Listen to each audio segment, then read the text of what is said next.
I, Douglas Ducote, an American patriot by the grace of God, do solemnly swear to support and defend the Constitution of the United States of America from enemies foreign and especially domestic.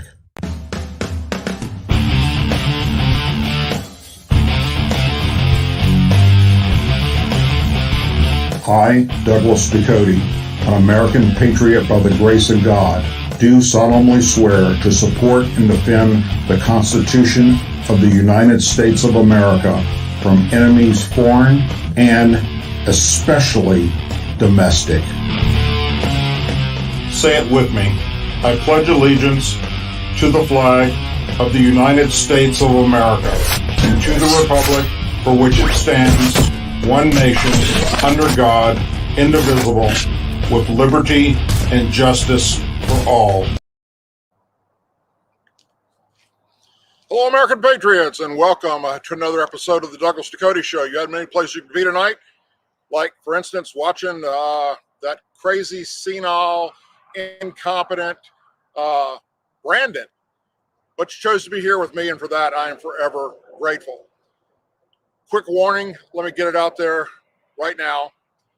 We have horrible internet service at the moment. We're trying to do this live from Hurlburt Air Force Base in Florida. And for whatever reason, the internet is very, very shoddy at the moment. So we're trying to do a mobile hotspot off my phone, and that's not working too well. Earlier today, when I came to this location, we had great service. But what's happening right now is the Special Operations Command is doing a lot of live training with their AC-130 gunships. We've watched them today during live firing as well as tonight when they started doing firing. So you may hear that if we're able to continue with the show and the internet doesn't shut us down. Behind me is an AC-130. It's one that's on display, but we are currently using these still in the United States Air Force inventory. So they're stationed here at Herbert Field. Also, the Army's 7th Special Forces Group is here. Pararescue units are here. Everything to do with United States Air Force Special Operations is right here between here and Eglin Air Force Base. When I was in the United States Army on Chinook helicopters, we did a lot of work here at Hurlburt and at Eglin, working with numerous Special Operations Command personnel.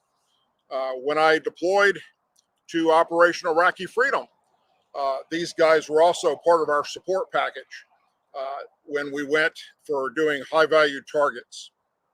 So I've been here many times. It's a great place, wonderful beach, wonderful food. So if you ever get the opportunity to come down here, please do so. Navarre Beach is wonderful. Plus, right down the road, about 30 miles, is Pensacola Beach, where we go a lot. So anyhow, we're here today, and we're going to discuss a little bit about what's happening. And I'm going to give you a little tour of this airplane behind me, which I thought would be cool. There were some other ones I wanted to show you as well, but the lights aren't working around here for some reason. There's a B-52 bomber right over here about 100 yards from where I'm standing, and it's not lit up, so I can't show you that. Also, which we're not going to turn the camera yet, but right here next to us is an F-15. There's an F-16, and there's also an A-10 Warthog over there. And again, none of it's lit up. I assume with everything that's happening, with all the training that's happening around this installation right now, that maybe they're interfering with the Wi-Fi on base. It's the only thing I can assume.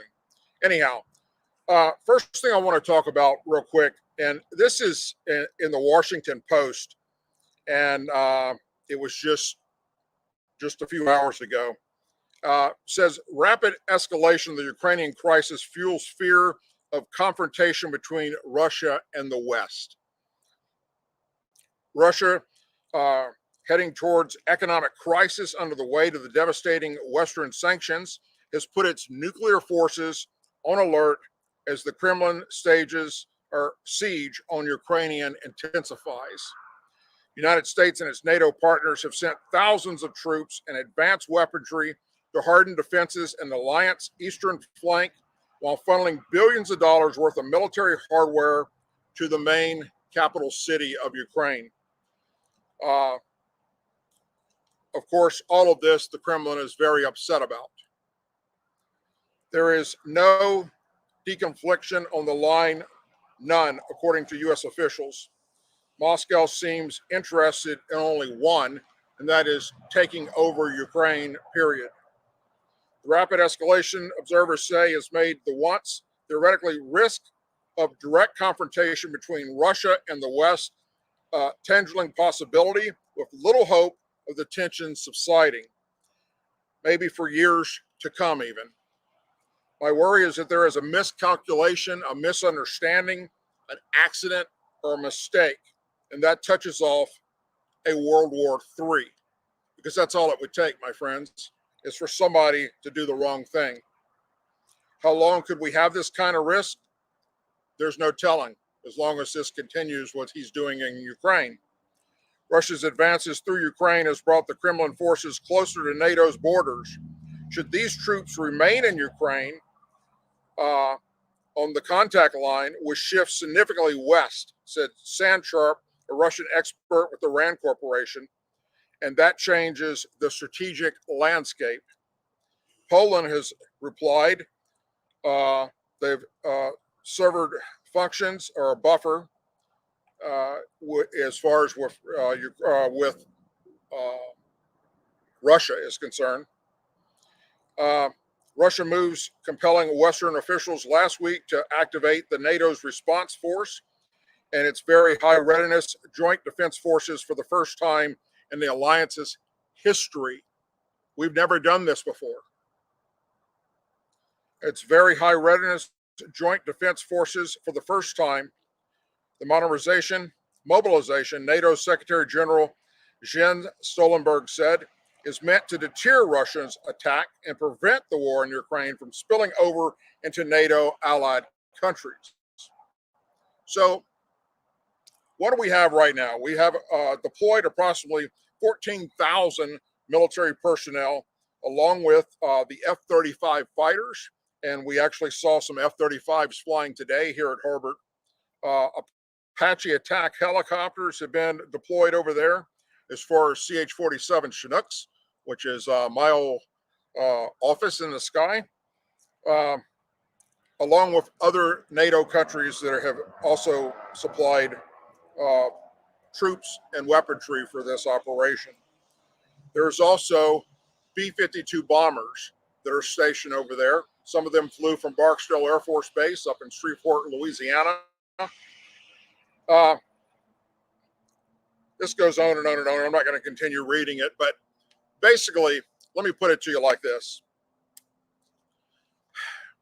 I'll be 60 years old next month, and I served honorably during the Cold War. If you're young and you don't know what the Cold War is, please look it up, educate yourself on it, because we have now entered it once again. President Ronald Reagan got us out of the Cold War, and this current president has put us back in the Cold War.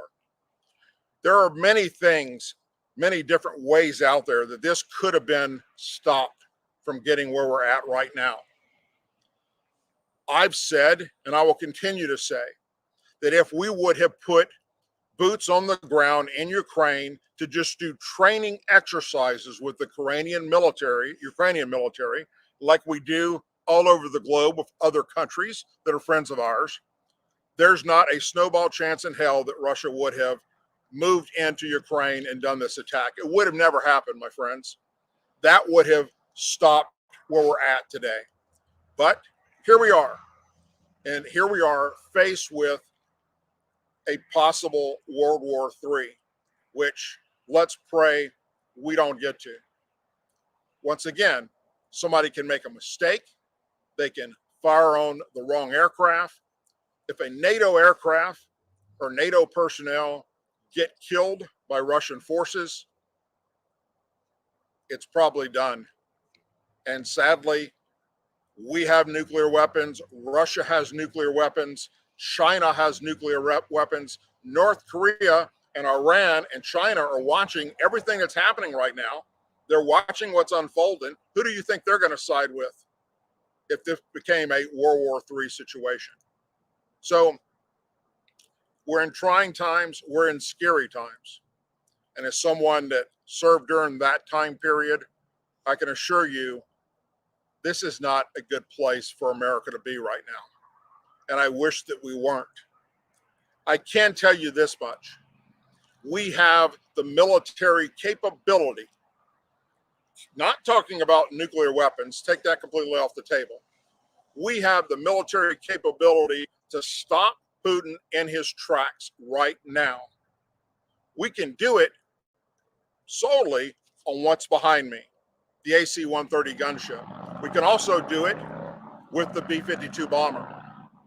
We can either wait till that 40-mile-long convoy of tanks gets their fuel and everything they need to continue. That was a botched incident with the Russian military. Or maybe it was done on purpose. Needless to say, the tanks got to the border and now they're out of gas. So what's that tell you about Russia's military operations? But we have the capability of destroying everything the guy has, times 10. But that will escalate this into what could be the end of the world, a nuclear conflict. Because once one intercontinental ballistic missile gets launched, whether it's from a land-based or a B-52 bomber or a B-1 or a stealth bomber, or from one of our submarines, or vice versa from their side, then that's it. They're just going to keep lobbing them until there's nothing left to anything. So if you believe in the power of prayer, now's a good time to do so, because I don't like what I'm watching. I've had the opportunity over the past several days to talk to numerous brothers and sisters that serve in the military and are serving right now, some in the National Guard, Reserve, some in active duty, and they're prepared, they're training, they're doing whatever it takes in the event that they do get called up and deployed to go fight in this conflict. Not to mention, we also have a coalition of such that is being put together of veteran military combat veterans, as well as veteran law enforcement officers that are interested in going over and helping fight for Ukraine against the Russians. In my community section of my YouTube channel, there's a link you can go to there if that's something you're interested in doing. And you can go through the embassy and you can get all the information you need to be a part of that operation. Now, before we go take a look at this aircraft behind me, I want to tell you this much. I've seen several people mention about why would we want to have anything to do with helping Biden out with saving Ukraine, because we all watched. We've seen the videos, everything that Hunter Biden was involved with Ukraine. We've seen Joe Biden actually admitting that he was involved with telling Ukrainians, their justice system, that unless they were to fire one of the prosecutors that was looking into his son, then we were going to hold back billions of dollars. All right. So I want you to just trust me on this. Biden and Hunter and everything they've done in Ukraine, write that shit off and forget about it. Because midterms are right around the corner. And I feel very, very confident that at midterms, Republicans are going to sweep the House and the Senate. And when that happens, Joe Biden and Kamala Harris are done. We're going to go after him for war crimes, just like we're probably going to go after, or NATO will go after, what Russia is doing right now in Ukraine, using weapons that we've all vowed we would not use. Cluster bombs, for instance, and things that are doing a lot of damage to women and children.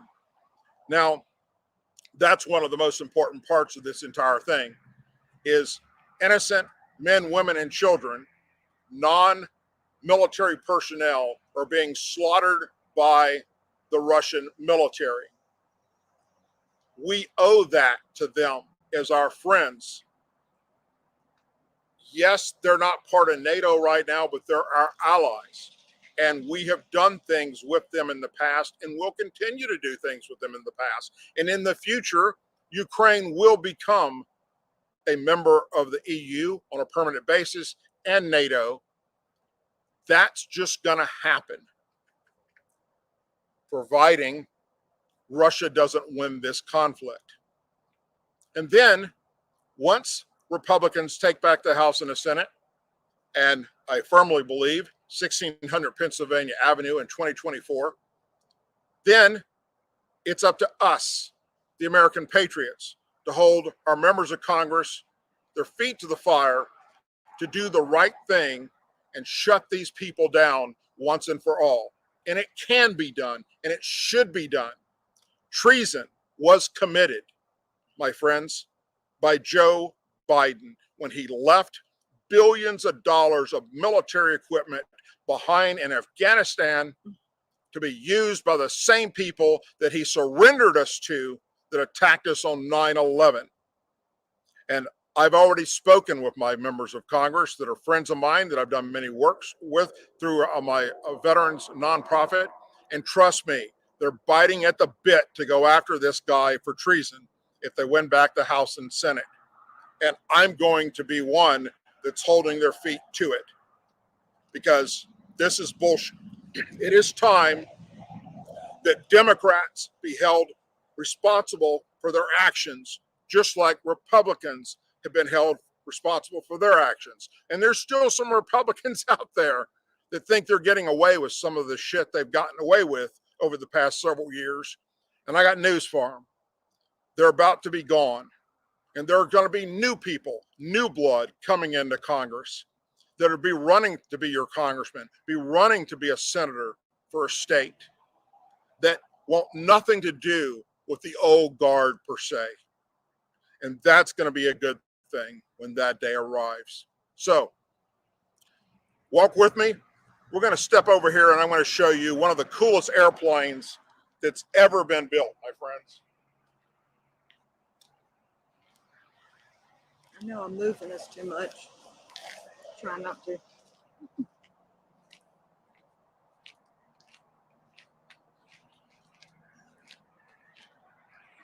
If you just walk right over here and shine it that way, that's good. Okay, so what you're looking at here is what's called a C-130. It started off as a cargo plane, and the Air Force has them, the Navy has them, the Marine Corps has them. Many NATO forces have them. It's built by Lockheed Martin. It is originally designed to haul troops and cargo to the battlefield, but this particular version is turned into a gunship. It's called the AC-130 Spectrum. It is a badass machine. It's basically a flying tank. That's what they've done. They've taken the cargo bay area and they've put cannons in it, okay? Literally cannons and different types of machine guns that can fire from high altitude, armor piercing, and do heavy damage to stuff on the ground. I don't know the actual altitude that they fly their circle above the battlefield. Today, watching them, it looked like they were probably around 15,000 feet, and they were hitting their targets on the ground. It is an awesome thing to see and hear. All right. So I'll tell you a little bit about the C-130 real quick. Again, this is the AC model. It has 13 crew members. It's got 4 turboprop engines that put out are rated at 3,750 shaft horsepower. It's 38.3 feet tall, 97 feet 10 inches long. It's got a wingspan of 32 132 feet 7 inches. It weighs 69,300 pounds empty, 124,200 pounds max gross weight. It's got a max cruising speed of 380 miles per hour. It can go approximately 2,500 miles without refueling. It can fly up to 33,000 feet. Now let's talk about the armament, which we're going to walk around and look at here in just a second. It's got two 7.62 millimeter GAU 2B/A mini guns, two 20 millimeter M61A Vulcan cannons, and two 40 millimeter Bofor cannons on the A model. And this is an older A model. It's an AC-130A Spectrum. Now, the new ones that are out right now, I can't tell you much about, other than the fact that the engines are bigger and more powerful. It can hold more fuel, and it's got bigger guns. And now we'll walk over here and take a look at some of the cool shit. It says, this display is under constant 24-hour surveillance. Any vandalism will be reported and prosecuted. While we're sitting here, there's people, there's policemen that are right behind us. Yeah. With their lights off, watching us. Okay. So anyhow, this is one of the camera systems, gun operating laser systems that go down and target designator, a television system. It's got a laser system, wide TV system, and these help point to the target and what they're going to hit. As we move this way, we're looking at two very, very powerful guns. Up on top, you've got more guns hanging out. And then probably the most powerful and coolest thing on the AC-130 are these cannons. Amazing. All the weapons are on the left side of the aircraft. The aircraft flies in a circle pattern going left and blows the shit out of everything down below. Literally. Very, very awesome platform. And the AC has been around for many, many years.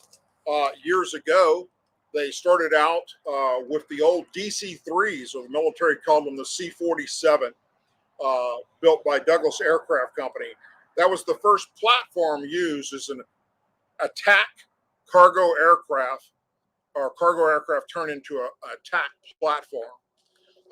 From there, they went up and they also did the C-119 cargo aircraft, and then eventually worked it onto the C-130 platform.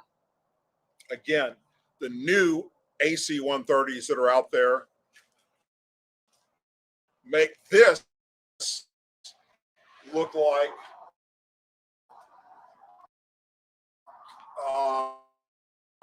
the Wright brothers airplane. Okay, although this is still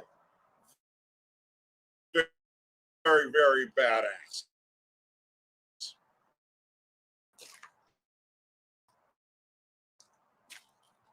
It's huge. The infrared systems, the target identifying systems.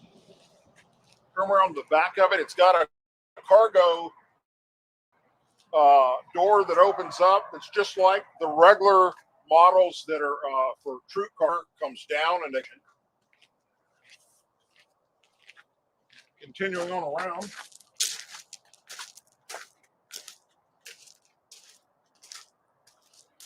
You notice on the right side of the aircraft, there are no weapons.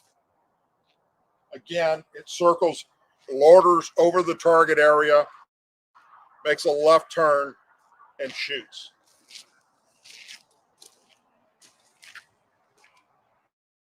Not sure how well you can see it from out here, but I'll This out here on the wingtip that looks like a huge bomb is actually a fuel tank.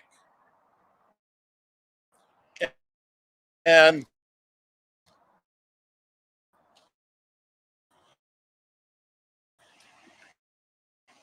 the 3 years that I was in the Air National Guard, when I did my separation from the military or from the Army for a short period of time,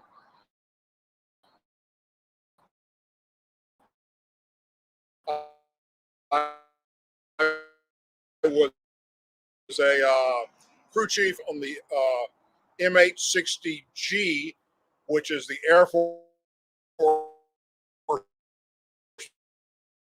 version of the Army's Black Hawk. And the other, one of the other platforms for the off of that pod was a refueling hose that came out, go recover down pilots that ejected in a combat situation. In peacetime,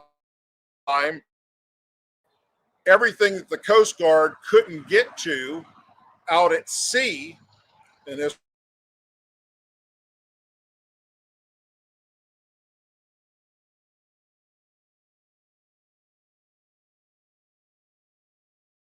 was one of that made a ship them, because there is a scenario, and it actually happened in real life, where the Air Force rescue team that was out there trying to help these people that were caught in this storm could not get hooked up to the tanker with the Air-860 to get fuel. And because the winds were so bad, they were basically flying in a hurricane with a helicopter that's already being beat to shit and back by the turboprops and the force that these things put out. As you imagine flying behind one, trying to hook up to its refueling situation, and they ended up having to ditch at sea. True story. And the aircraft that was used in the filming of that actually came from the 129th, the unit I belonged in. If you saw the movie, the only time it actually flies in the movie is at the very end when you see it flying off into the sunset. Everything else in the movie was done in Hollywood. It was set up on hydraulic lifts, and they used blue screens and all that kind of stuff. But really cool job, another job that this wonderful platform does. There's also C-130s that are used for many other type missions, some that I don't even know anything about. I've seen some of the pictures that are out there of these things. Some of them are, they jam radar, they jam any type of intercepting capabilities. They can do forward command post stuff. They can listen to what the enemy's doing. They can track the enemy.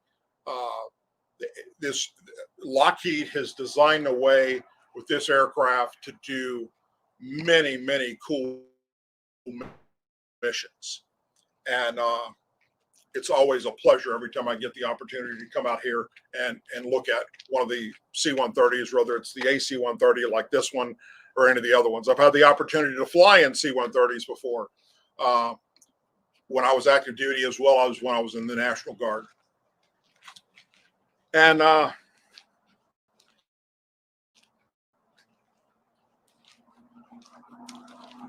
big props, a lot bigger on the newer ones. On the side here, just the round things are just windows.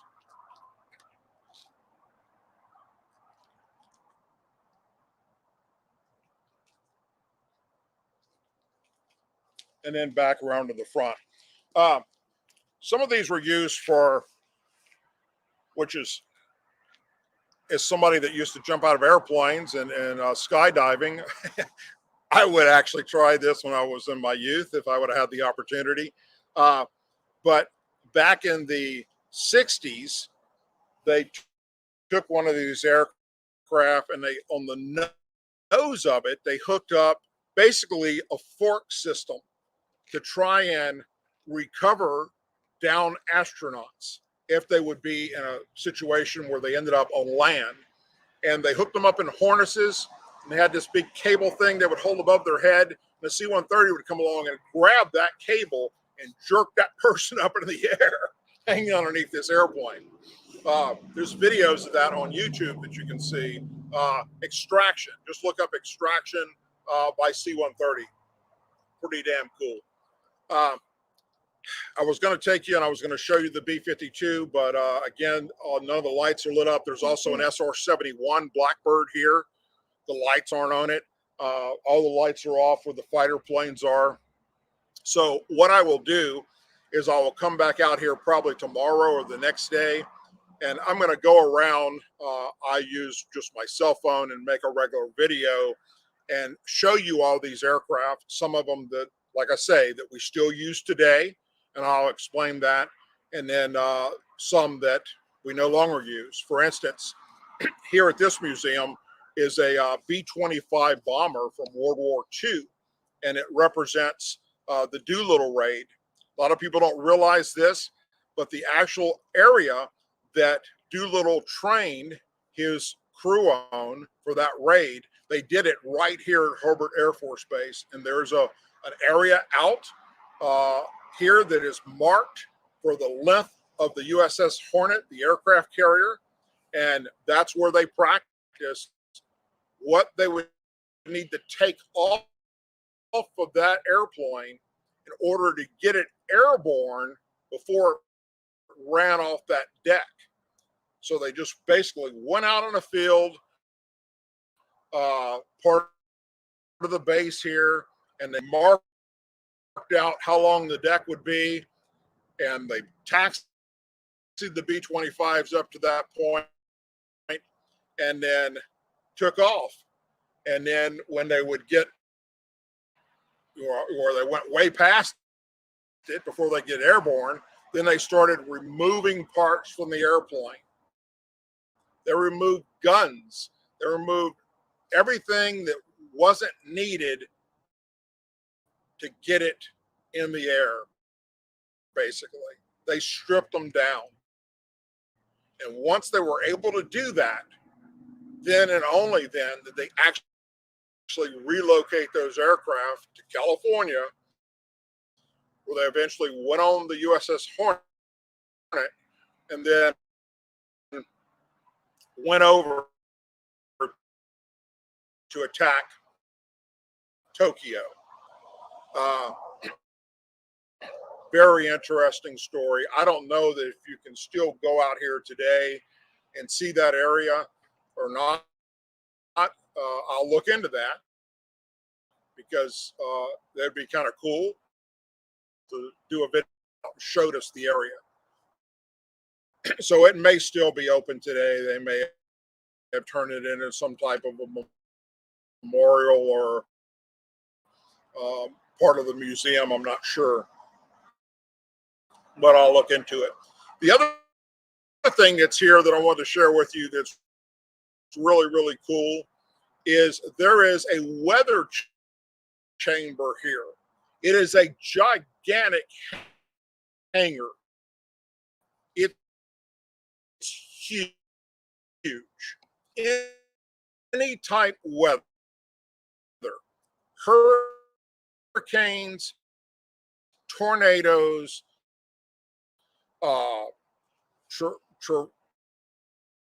torrential rainstorms, snow, ice, hurricane force winds. And that's where they determine what aircraft can withstand before they actually make it out to the fleet. They put them in there and they run them through all these different weather conditions and operate the aircraft inside there. It doesn't. The one that impressed me the most was a photograph taken of the C5 in there.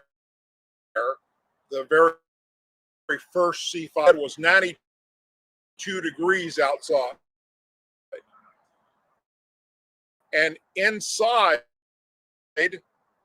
with this aircraft sitting, the personnel working in there are literally walking around in waist-deep snow. And the aircraft is covered. Hopefully, I'll be able to set up a tour of it once things settle down. Right now, you can't tour much here.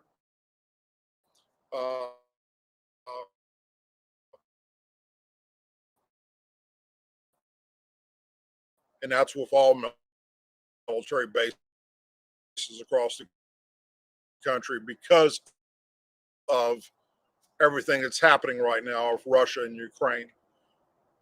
Anyhow, that's it for tonight's show. I just wanted to, it's Air Force. So you can tune in later and watch what Brandon had to say if that's something you're interested in. The only thing I really care to hear what he had to say, supposedly tell the squad, AOC and Rashid Tlaib and Anita Presley and Alihan Omar, that they can go pound sand when it comes to defunding the police. Supposedly, Joe Biden was going to say tonight, we'll find out. I'll check it out myself later this evening. But if he did, that's a great thing. That'd probably be the first thing he's done that I can say, good job. Because everything else he's done has turned out to be an absolute disaster. And please go over to DouglasDucote.com. Check out the website. Also in the description of this, once it goes up as a regular video, and all my videos, you'll see all the different places. You can also follow me on social media. Please subscribe, hit the like button, and share with your family and friends. Families are Blue and Gold Star families in our country. May God bless the United States of America